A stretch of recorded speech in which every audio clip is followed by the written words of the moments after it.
peculiar form of monasticism was that of the Audians, who were, says Epiphanius, restive and schismatical, but not heretical. These took their rise from one Audius, or Udo, a layman of Mesopotamia, whose zeal for religion was offended by what he thought the easy and luxurious lives of the higher clergy. He founded several ascetic societies, in which the Paschal festival was celebrated at the same time as that of the Jews, and the literal interpretation of such passages of Scripture as seemed to ascribe a human body to the deity was insisted upon. Audius, at an advanced age, was banished to the northern coast of the Black Sea, where he is said to have introduced monasticism among the Goths. This sect is believed to have disappeared about the end of the 4th century. In the West, as was natural, monasticism ran a very different course. The practical good sense and calmer judgment of the Western leaders gave it such a form as answered to the needs of their church. When first the banished Athanasius brought monks into the West, they were looked upon as something extravagant, but under the fostering care of men like Ambrose in Milan, Jerome in Rome, and Martin in Tours, they soon became familiar objects. In Rome, Jerome attained extraordinary influence, especially with the weaker sects. The country houses of Roman ladies became nunneries, where devout widows and maidens led an ascetic life. Tenderly nurtured women sacrificed to this overmastering impulse position, friends, even life itself. At a time when, in spite of the Christianity of the emperors, a large portion of the Romans who were most distinguished in literature and politics still clung to the old faith, when many of the leading ecclesiastics were engaged in unseemly squabbles and contests for place, the more sensitive souls were driven to seek a refuge in monastic life.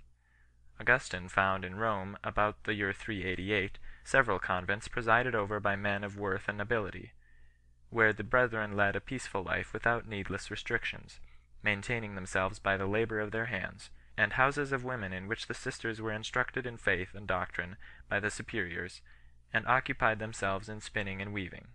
Both men and women performed miracles of fasting. The islands on the west coast of Italy, and soon afterwards those on the south coast of Gaul, came to be peopled with men seeking a refuge from the storms of the world and opportunity for Christian contemplation, who mingled their chants with the plashing of the waves. Pious ladies, such as Jerome's friend Fabiola, turned the stream of their munificence to these island monasteries, which, in the terrible times of the Teutonic invasion, became places of refuge for arts and letters, as well as for Christian life. Of these island monasteries, by far the most famous was that of Larinum. Honoritus, born of a noble family of Belgic Gaul, was warned by a divine voice to repair to the island, to which his name was afterwards given. It was then absolutely desolate, but he set himself to establish a monastery there, and soon drew round him a body of disciples, among the first of whom was a young man named Hilary, whom by prayers and tears he prevailed upon to renounce the world. The fame of his piety caused him to be chosen Bishop of Arles, but he held that dignity no more than 2 years, dying somewhat suddenly in the early part of the year 429. Larinum became an important clergy school for southern Gaul, and trained many bishops, among them Hilary of Arles and Eucharius of Lyons, while 2 successive abbots, Maximus and Faustus, became bishops of Rheims. From this monastery too came forth one of the most famous books of the 5th century, the Combinatorium of Vincentius. On the continent, the religious house which was founded by St. Martin in the neighbourhood of Poitiers, about the year 360, is regarded as the earliest monastery in Gaul, but a far more important community was that founded in southern Gaul by John Cassian. Cassian was probably born in southern Gaul, to which his writings unquestionably belong, about the year 360. While still young he entered a convent at Bethlehem, where he received his first training in religion. Once initiated in the ascetic life, he was seized with a longing to visit the native land of asceticism, Egypt. Among the Egyptian monks and hermits he remained in all 10 years, and then passed on to Constantinople, where he was ordained deacon by the great John Chrysostom. When the patriarch was banished, it is thought that Cassian paid a visit on his behalf to Rome. 10 years later we find him in Marseilles, near which place he founded 2 convents, for men and for women respectively, after the model of those which he had seen in the East. By the example of these monasteries, and still more by the series of writings which he now began, he gave an immense impulse to the spread of monastic institutions, especially in Gaul and Spain. He died at a very advanced age, in the highest reputation for sanctity, probably shortly after the year 433. He wrote in later life on the Nestorian controversy, but his most famous works are the book on monastic institutions and the account of certain conversations which he describes himself as having held, in company with his friend Germanus, with some of the most renowned Egyptian anchorites. In the first named book he describes principally the Egyptian system with a view to the instruction of Gaul. He shews us the dress of the Egyptian monks, the girdle of their loins, the hood just covering the head, the linen tunic with sleeves barely reaching to the elbow, the cord through which the skirts of the garment may be drawn for greater freedom in labor, the short mantle over head and shoulders, the goatskin thrown over all, the sandals on the feet and the staff in the hand. He wisely orders that if a hair shirt is worn, he does not recommend it, it shall be concealed, not made a show of. And generally he reminds the brethren that a monk's dress should be distinguished by simplicity, not singularity, and that the Egyptian dress is not in all respects suited for the climate of Gaul. The postulant for admission must sit at least 10 days before the door of the monastery, enduring the scorn and the contemptuous questions of the brethren as they pass to and fro. When admitted, he spends his first year in a novice's room, outside the convent proper, under the care of one of the older monks, and when permitted to enter the convent itself, he is again under the special charge of one of the seniors, until he perfectly learned the lesson of implicit obedience. If he cannot endure the trial, the clothes in which he entered are put upon him again, and he is sent forth into the world.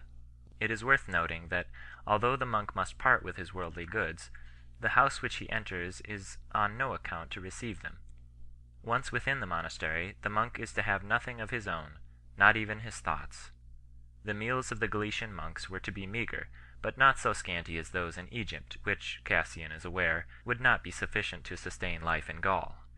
In Egypt they were eaten in silence, in Cappadocia with reading of Scripture.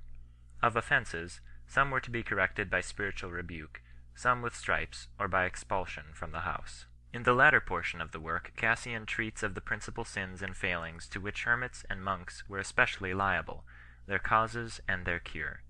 These are gluttony, sins of the flesh, avarice, anger, gloominess, torpor, vanity, and pride. These seem to be mentioned in the order of the difficulty of their treatment.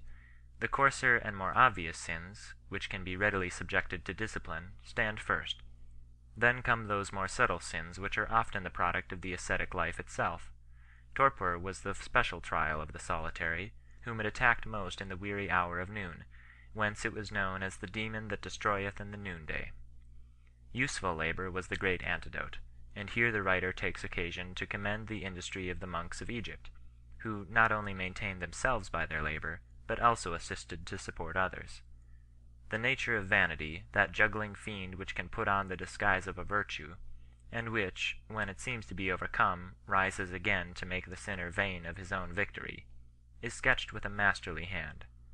Pride, though the first of sins, is nevertheless the last to make its appearance. It rises out of the excellent virtues which a man possesses, and spoils them all. With the combating of this most subtle evil, the book concludes. The collations may be regarded as a supplement to the Institutes, being intended to lead ascetics to a yet higher degree of holiness than that contemplated in the earlier work.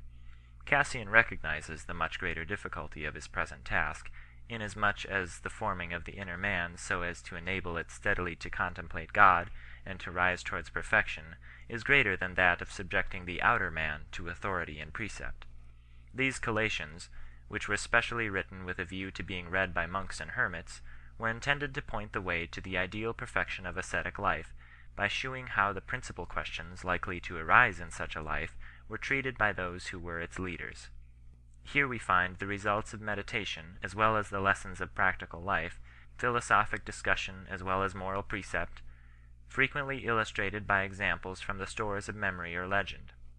The end and aim of the monk's calling, the respective advantages of the monastic and the solitary life, the three great renunciations which the monk makes, of his earthly riches, of his own passions and propensities, and of the present world, perfection, and most of all divine love, spiritual knowledge, and especially the various methods of interpreting Holy Scripture, God's gifts of grace, under which head many miracles are related, with the wholesome caution that the great lesson to be learned of Christ is not to work wonders, but to be meek and